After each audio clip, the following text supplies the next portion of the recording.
Hello folks, today we're going to take a quick look at this 4K Blu-ray release by Blue Underground, The Final Countdown. Film starring Kirk Douglas, Martin Sheen, James Ferrantino, and Catherine Ross from Stepford Wives. And this flick is almost like a Twilight Zone-esque piece of sci-fi that has a wonderful what-if premise that easily hooks even the most casual viewer into its world. But what I would say is that while the premise is great, I think the execution is a little substandard. But having said all that, I think the production is surprisingly good. It was clear that they had filmed this on an actual aircraft carrier and had the support of the Navy. So a lot of the aerial footage and the scenes on the deck of the aircraft were real and quite terrific, actually. I think it's really interesting what they showed and how they were able to capture different planes in midair in the same frame. I think they did a really good job, actually. The production is top shelf.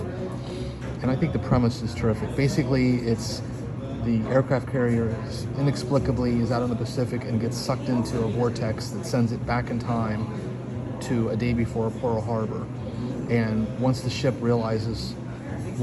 crew realizes what has happened, they have a pretty interesting discussion about what they should do about it. Because if they know the Japanese are going to bomb Pearl Harbor in just a matter of hours, the question becomes, well, look, we've got a 1980 aircraft carrier with F-14s.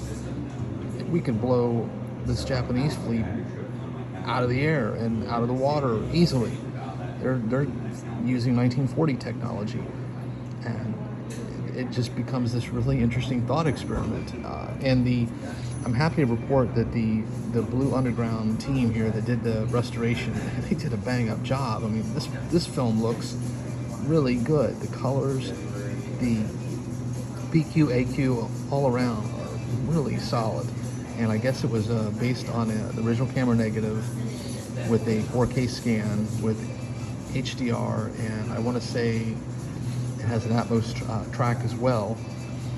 And it's great. I mean, the technical aspects of this film are impressive. I do think that the acting, strangely enough, is a little uneven. I mean, there were a couple of takes in there, even with Martin Sheen, where they went with that take, and takes you out a little bit, because I think Martin Sheen is a terrific actor. Kirk Douglas I like as well, but he's sort of phoning it in a bit. I don't think he's doing anything special other than just relying on his charisma and star power. But there's just a lot of really interesting layers to the premise of this film. And while, again, the production team didn't quite execute it to its potential, I think they did a pretty good job, and it's certainly worth a watch, if only just by virtue of how cool it looks, and also the just going through the thought experiment. So on a movie point of view, I would give it a B-. From a technical side of things, I think the release by Blue Underground gets an A for PQ and AQ. It looks really good.